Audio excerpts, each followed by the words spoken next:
I'd like to welcome you all to a conversation with the Shanghai New International Exhibition Center, or as more commonly known, the SNIEC. And with me today, I have the General Manager of the SNIEC, Michael Krupp. Michael, thank you for joining me. It's my pleasure to be here. And by the way, nice background. Thank you very much. Yeah, no problem at all. First things first, despite the past 12 months, there's been a devastating effect on the global events industry. But the SNIEC, you managed to navigate these difficult times pretty well. How's this period been for you? How have the last 12 months been? Well, I think my first reaction to this question is very, very emotional. I think like all of us all over the world, but just repeat what happened. The first time ever the government announced a force majeure by the end of February. And that was a time, I'm not sure if you joined, we had a meeting with the Pope in the Vatican, probably remember that. And yep. That time, China was a bad country and the coronavirus jumped out and the rest of the world was scared what should happen. And 2 weeks later, there were some rumors that the Pope got infected. And I was, I think, the only visitor from China shaking his hand. So I was a bit worried, like, did really something happen? And then after that, of course, we know that things were a bit different, but it was very emotional, very stressful. But from day one, I would say, almost say, we knew that we had to do something. And what we did was connecting with the stakeholders, the government, the organizers, the exhibitors, the safety bureaus, and so on. And the idea was to develop a safety protocol, which hopefully would help us one day quicker than we thought to reopen. And let's jump 4 or 5 months. Luckily, we could reopen by the end of June in 2020. A lot of work have been done, a lot of work with the government lobbying. We invited people come over and so on. So that, in a nutshell, was very emotional, very stressful. We were almost more busy than we would have been during showtime. Wow, that's impressive. How then did obviously taking, say, from June 2020 onwards, how did that compare to 2019? Was it comparable? Were you on par, or were you behind?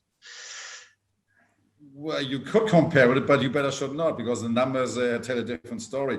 No, I can share this officially. Actually 2019, like probably for many of us in the exhibition industry, was a great year. For us, it was the 3rd or 4th consecutive record year in SNIEC. We had the best year ever. And 2020 compared with 2019 was something around 40-45% of our budget. Okay. So were your events purely domestic, or were there any regional or international events? Yeah, well, we are, as the name say, we are an international exhibition center. And of course, we have one of the leading global shows, international shows in SNIEC. So the first shows we had, well, by name, you may say international, but by terms of visitors coming from abroad, not 0, but probably 1 to 5%. But in total, and that's probably interesting, the total number in percentage of international people traveling to SNIEC, in our record year, we had 8 million visitors, was something like 5%. So that means that there's something like 400,000 or 500,000 people coming from abroad, including Asian internationals, so from Hong Kong, Taiwan, Korea, and so on. So non-Asian foreigners, of course, there were quite less. However, we have analyzed that most of the 500 top Fortune companies, plus many mid-sized, even small enterprises, they have representative office here, or they have factories or agencies here. So even the sales director or GM or CEO from Frankfurt, New York, London, Sao Paulo could not fly over to the show. Their local team was sending foreigners, let's say. So if you walk through the show, sure, the number is less than before, but there were international faces, there were international booths. So it was a kind of mix. My guess and take is probably a reduction of roughly 10% of foreigners.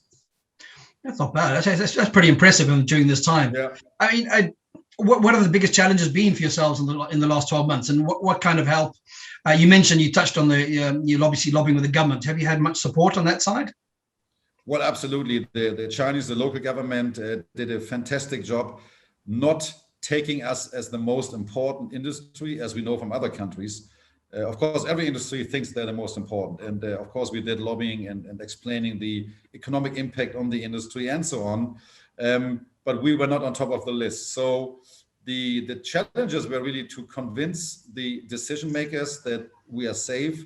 We showed them our safety protocol, and it's common sense with the social distancing, the face mask, the infrared stations we bought. We have here like 3 main entrances. Every entrance we bought something like 15 to 20 infrared stations for fast or for mass moving. So it's not like 1 per minute, or it's something like, I forgot the real number, something like 60 to 80 for 1 minute. So it's almost 1 second each person can go through this machine. So that was things we were doing also as a trial. We had a rehearsal before we got the final green light from the state councils, so from Beijing, from top government. We were inviting like 500 or 600 compas who were pretending to be exhibition attendees or visitors, and so on. We did a lot of work. In the end, we got the green light, and of course, we were happy that we could do it. And let me add that the safety protocols, which we designed, developed, and implemented, are the same now. Almost 1 year later, we have already April. If I look at the calendar, nothing really have changed. The same common sense logic steps to avoid spreading of a virus are still applicable today. And during this particular time, have you managed to continue? You haven't actually had to stop or reassess things, or you haven't had, the government hasn't pulled any stops to stop events from taking place, or have you just managed to flow freely? No, we had, in last year, there was not even one event where there was a risk that it could have been canceled. Maybe the Bauma was in November last year when the weather got colder. There were 2 days before the Bauma where an outbreak, and if I say outbreak in China, in Pudong, so in the east part of Shanghai, not far from SNIEC, I think 5 kilometers, there was an outbreak of 5 or 6 people, I think, who played mahjong, which is this tiny Chinese game with the stones which you put together, a little bit like poker, whatever. So during that game, obviously somebody from outside Shanghai had the virus and infected 6 people. Now, when that became public, within a day or so, the government decided to lock down that part of Shanghai, which was, I think, 500,000 people, and everybody was tested. Nearby hotels were closed. And a week later, when everything was clear, everything was contained, we were back to normal. And luckily, we could convince the government to not close the show. So it was not closed. Of course, maybe some visitors at short notice were a bit scared and did not come. I know from the Bauma organizers that they were one of the few shows which were not too happy with less visitors than expected, but at least the show could take place. And we had a similar situation in February for the GSMA, the Mobile World Congress. Same thing happened 2-3 days before the show. I think only 2 or 3 people got the corona, actually on the other side, in the west side of Shanghai, far away from SNIEC. There was a rumor, there was a discussion, shall we close the show? Luckily, also here, government had a great support, a great trust in our safety protocols that we control. Nothing happened. So that was, I would say, 2 cases in the last 8 or 9 months. Oh, that's good. So they manage things pretty well. That's good to hear. So how have the travel restrictions changed or affected business opportunities? Well, let's see. There are 2 parts. One is the international part, which still is not open. The borders is not open. And honestly, if I would sit in Xi Jinping's chair and would have to decide to open the borders or not, with the economy back to almost normal here in China, it's a hard decision to let international travelers in, especially in a time, and obviously in the West, in Europe, in America, even in Tokyo, as I heard just now, numbers are getting higher again. And the domestic industry is working well. I know from the automotive machinery industry, they are even better than 2019. Now also a big hype with the e-cars and the electric vehicles, EV as it's called. It's quite paradox, is that the right word, to explain that situation, that you guys sitting there, or my friends in Hamburg, my parents cannot even go out, 2 people, I think, meet one neighbor, and that's it. And you have a curfew going on. And I was last week in Shenzhen visiting the China Plus in Shenzhen in the new venue. In the airport, man, I know Shanghai is big airport. Shenzhen is even bigger. I've never seen so many people at one spot. Of course, everybody wearing face masks. Same like here in SNIEC, one of the main reasons I would say that we contain the virus so well and protect people of not getting infected is that everybody has to wear a face mask. And if he or she is not, they are reminded by 10 or 12 of our staff in every hall to please put on the face mask. And people following immediately. And I think this discipline, as we know, is much different from the West, where people maybe talk about human rights of not wearing a face mask. 1 year ago, when the whole thing happened, maybe I would have thought differently. Now, 1 year later, I'm happy that government is so strict here on implementing these safety actions. Good. And then how are the next 6 to 12 months looking for SNIEC in terms of bids and events that you've already booked in or potentially booking in? Well, the good and the bad news is, let me start with the bad news. We still have a pandemic globally. The good news is, and I really couldn't believe my eyes and ears in the last 2 or 3 weeks, the organizers are starting to fight over time slots in SNIEC. And that is definitely a good sign that people are trusting that the next 1, 2, 3 years would be stable or safe. And people are not really scared anymore like they were last year. I mentioned the Bauma case where in short notice some local visitors from other provinces could not even come. That is over. It's absolutely free traveling. I'm traveling myself, still with a face mask on. Still, you have to show on your phone your green code. You're basically, as a Chinese, as a foreigner in China, not able to go anywhere without your mobile phone with a green code downloaded. But as the whole of China is zero risk area, you would have, or your phone will show a green code anyway. So saying that, having the confidence in the next 6, 12 months or even 2 years, so obviously also organizers and exhibitors have, and that gives all of us a very good feeling and a very big confidence feeling that the next 1 or 2 years would be at least back to normal. Great. Actually, out of interest, how many events have you held in the last 12 months? Do you know? Well, if we go, so let's say 2020, our budget was 140 and we finished with 88 shows. Our budget this year is 110, I think, 105. So it's a little bit down, but then again, we have some biannual shows which are longer and bigger. So the pure number of shows does not really reflect the situation. Give and take for 2021, and if my shareholders are listening, excuse me, of course, we have to be a little bit below the 2019 year because that was a super record year, plus the pandemic, plus people cannot travel in. So we are kind of budgeting minus 15% versus 2019. But it looks pretty okay right now, I would say, if nothing happens. And if really nothing happens, I think this would be a good year for the industry in China. Good. And then tell me a little more about the health and safety measures you've had in place to deal with the pandemic. You mentioned obviously everybody wearing face coverings all the time, social distancing measures, etc. How have you coordinated this work with the organizers and authorities, etc.? Yeah, well, if you have 5 hours time, Elaine, I can explain you that in detail. Well, in a nutshell, as we say, it was a really long discussion and procedure initially, and I thought the Chinese government picked that up probably from Europe. I remember we had discussions with UFI or AUMA in Germany about like the ratios, how many people per square meter are allowed. And I remember the number was ridiculously low, like 1 per 10 square meters in Europe, I think it was. Here, we started, or somebody started with 2 in 10 and 3 in 10 or something like that. We are now roughly back to 1 person on 1 square meter gross area. That means with a utilization rate of roughly 50% in SNIEC. So we're talking about 1 exhibition hall with 12,000 square meters gross, and that's 6,000. So we're roughly having per hall a maximum of 4,000 or 5,000 people accepted by the police.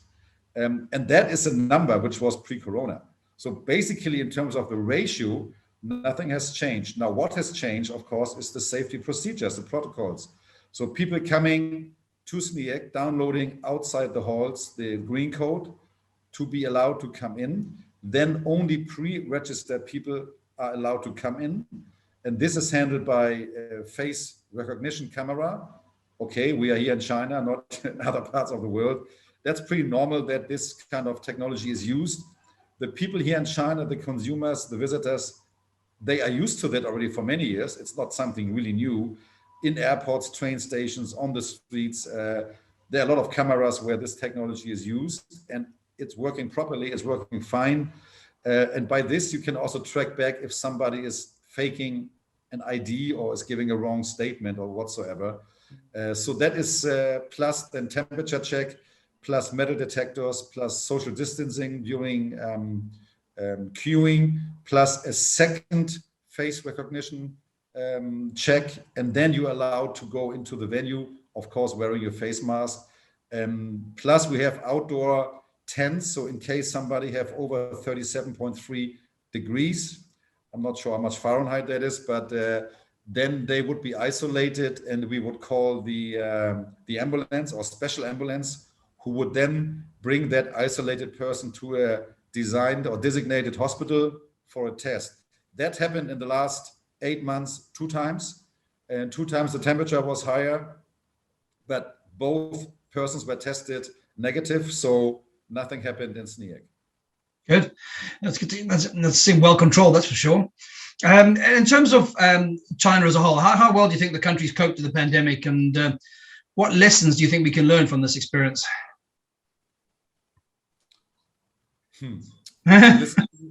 Listen to the leaders somehow. No, well, I mean, that's a very, very difficult question. I mean, if I look back now, yes, in the beginning it was tough to really imagine that a city like Qingdao, I think, you know, let me give you this example. In Qingdao, another example, which last year where 20 people got infected, and the whole city of Qingdao, 10 million people, the government tested all the inhabitants over the course of 3 or 4 weeks. I forgot the exact time. Of course, if you hear that, if you see that, you think, oh my gosh, where should this end? But I'm glad they did it, and also we did here in Shanghai on a smaller scale, because again, for me, that's a learning. That's probably the only way really to purely or 99.9% contain that virus, which again, other governments in the world or other parts in the world, it's being done differently. If that's a learning for other countries, I'm not sure. For us, definitely here in China, especially for us foreigners, that is a great lesson of seeing how effective the government here and how serious they take this to contain that virus. In terms of Shanghai being ready to run events, you've been running events regularly now for the past sort of 9 months or so domestically. How does that compare to the rest of the other venues within Shanghai and China? Are you aware of how successful they've been too? Yes, I'm actually also the vice chairman of the Chinese Venue Association, so of course I'm informed about other parts of China. It's the same. China is a zero risk area. Beijing was the last city to got the green light, because in Beijing they're always a bit conservative with the government sitting there, National Congress and this kind of thing. Beijing was the last which got the green light, I think March 18, if I'm not mistaken. All the other venues all over China are back to business. I'm not informed about the total less figures versus 2019. We have not analyzed that. But let's talk about the bigger areas, Shanghai, Shenzhen, Chengdu. I'm on my way to Chengdu actually next week. They are roughly, because I talked to the GMs there, they are roughly also minus 20% versus 19, which I think is a relatively good figure. That's good. And for organizers looking to Shanghai for future events, any advice to offer? Well, come to SNIEC. We are one of the best, one of the safest venue. Unfortunately, we are sometimes booked out, so call me early enough to get a good time slot. But one thing, you don't have to worry about safety, security here in SNIEC, but also all over Shanghai. Also my peers and other venues, of course, they all do a great job. We all follow protocols. China is safe for travel if the borders are open. So once you're inside China, you travel around freely, as I mentioned before. So the advice I would say, because some people, I know that from some events, they send some technicians who come here, who then go to 2 weeks quarantine, to help people, local people, to build up construction sites or whatsoever. That is a nightmare, spending 2 weeks in a hotel, and you don't know to what kind of hotel you're gonna go. If you're in an 8 square meter room without a window, or even a window you cannot open for fresh air, I'm a bit claustrophobic. I don't think I would survive that. So my advice is, before coming here, really check carefully with your local embassy or consulate on the latest update on the travel regulations, because there are kind of rumors about bubbles and business people can travel and so on. Better check double or even 3 times before you book your ticket. Okay, thank you. And where do you see SNIEC going from here then? What's your strategy for development? Well, even before Corona, we already had a larger focus on what we call B2B2C events. So a kind of mixture of consumer events and B2B. Of course, B2B is our core business. I would say 95% of the business is bread and butter, as we say. But the demand here, especially for younger and younger attendees, exhibitors, consumers, using more and more digital tools, we have to rethink how we can restructure not only our venue, but also how can we help the organizers. And we see from our traditional B2B organizers, give and take 20, 30%, they are already adding or asking me if it's possible to add 1 more day as a consumer day. And on these consumer days, take Hotel X as an example from Informa and Expo here. In the good old days, it was a B2B show showing hotel equipment and cutlery and whatsoever. Now during that show, we have like a pizza competition, cocktail World Cup mixing over 3 days. Of course, I was in the jury. Negroni was the best cocktail.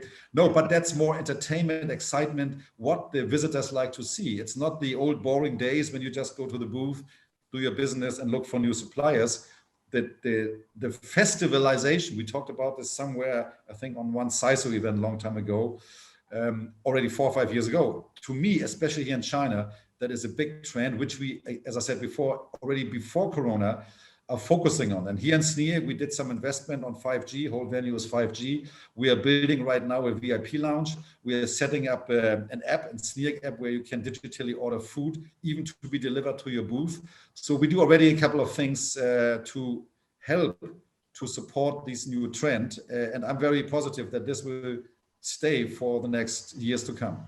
Has the catering side of things changed dramatically since obviously the pandemic? Sorry, the catering side? The catering, have you had to do the catering on a different scale in terms of have you packaging things up? Do you still offer sort of buffets, or how's that changed, the catering side? Well, that's also a bit paradox, because for big events like 10, 20, 50,000 people, you get easily the approval from the authorities to run an exhibition, because you don't have open food. If you have a smaller event with 50 people or 100 people, usually you have like a buffet style and open food and open beverage. No, not allowed. They say the risk is high. And you remember the time when it was frozen food, frozen seafood was said to have the virus somehow in the packaging or on the food, we didn't know. So for smaller events, it was more difficult. But meanwhile, that is also another 4 or 5 months ago. We have right now no restriction on that. So any kind of buffet catering is allowed at the moment, and we hope nothing will happen. Okay. I mean, in terms of the renaissance of international travel, Asia is obviously leading the way at the moment. Singapore, I've seen them welcome back some international events recently. I think you mentioned to me earlier that the borders within China are likely to remain closed internationally for the rest of the year. How is that? Will that have any impact on you at all? Well, that's an interesting question, because we have analyzed that very clearly. I would say that even the total visitor exhibitor number is the same as before. Let's just imagine it's one to one. However, because of the international travelers cannot come, even the number is the same, but the budget of these people who cannot come in versus the one compensated with local people, of course, is much lower. I know this from the hotel, from the hospitality industry, the restaurants, the nightclubs, and you name it. If we have a big show like Marine Taxi, logistic people, all the people who like to drink and eat and spend money after the show day, if, let's say a number, if before it was 1,000 per day, whatever the currency is, the local people maybe only have a budget of 300-400, and they will not spend it in a nearby hotel. They would rather take a taxi for 50 and then go to a local restaurant. And that is a big impact to the hotels around us. They are heavily complaining. For me as a venue, if we just look at the numbers, maximum minus 10% in terms of the people. But because for me, they don't spend too much money here in SNIEC, because it's mainly spent or paid by the organizer and the exhibitor, not by the visitor. So that is a big change. And again, if the borders are not opening, I think even the hotels have a high occupancy, but especially the F&B, the catering part, will definitely suffer. And that's a proven fact. Yeah, I can see that. And I mean, percentage-wise, I don't know if you know the top of your head, how many international visitors would you say you get annually to your events? Yeah, I think I mentioned before, I would say roughly 5%. So you do the math from 80 million, give and take 350, 400,000 people, out of which surely half of them, I would say, are Asian foreigners. So nearby, even Hong Kong, Taiwan, you may count that as China. So 250,000 of non-Asian foreigners are usually here every year. And yeah, I mean, if we have showtime, if we have a Bauma, if we have a logistics show, and you go to the Kerry, to the Jumeirah, to the Marriott around 6 o'clock, my gosh, they're all sitting there already having the 10th beer, and already the tomahawk for 2,000 RMB was ordered, bottle of champagne maybe. These times are definitely over, and I don't see this come back very fast. So maybe the next 1 or 2 years, this kind of spending we will not see. Yeah, I can see the ripple effect, as you say, with regards to the international travelers are important for your local hotels. I mean, what piece of valuable advice would you have given yourself looking back a year ago? Yeah, we have to say, Liam, you sent me the questions beforehand, so I knew what you were asking me. And even now, I have an answer on that. I think, to be honest, I think we did everything right. So if we would have done something wrong, I would have said, okay, if I would have known that 1 year ago, then this and this. If I look back, I think we stayed calm. We were looking immediately after the force majeure came out. We looked for the contact with the industry, with the stakeholders, same like we did in other parts of the world. And I think we listened carefully to the ideas and instructions from the authorities, and we followed them. Maybe a little bit nuances here and there we adjusted, but if I look back now 1 year, almost exactly 1 year, I think we did everything right, because otherwise we would not stand here today where we are. Today was the opening of the IE show, the Environmental International Protection Exhibition by Messe Munich, and a full house, 40, 50,000 visitors, full venue sold, 300,000 square meter. And next week we have Cial, then we have the kitchen and bars, and then it goes on and on. And we could not have done that if we would have acted differently in the last year. So my advice to myself is listen to the government, listen to the authorities. Great. Well, good. That's good to know. Well, I think that's it. I mean, you've given us a good overview and what's going on with SNIEC and Shanghai and China. I really appreciate your time. And thank you for the update, and as always, your support with Exhibition World as well. So hopefully we'll be in a position to meet up again soon, have a beer or a game of tennis. Oh yeah, we can try that. We can try that. I'm fine. Yeah. But anyway, thanks a lot, and sooner or later we meet. Absolutely, and hopefully, well, time will tell that we'll get to see one another at the UFI Annual Congress in Rotterdam later in the year. Fingers crossed. Can I say one more thing? Maybe you probably have heard that I'm playing in a rock band. Do you know that? Yes. And I wrote a song for our industry called Face to Face. I'm not sure if you have seen that. No, yes, I have. Yes. Yeah. So that was 1 year ago, because I was hoping that the industry would have come back already by the end of last year, which they did not. So I think that song, still Face to Face, is still like the target and the hope for our industry to really, see each other in person and have a drink. So if you hear that song in the charts, please vote for it. No, there is certainly a pent-up demand. I think people can't wait to get out and meet face to face, especially here within Europe. We just willing the day quickly. But Michael, thanks once again. Wishing you all the best and good luck on your side and future successes, and hope the events will go very well. Thanks a lot, Lane. Same to you. All the best to England. Speak to you soon. Thanks.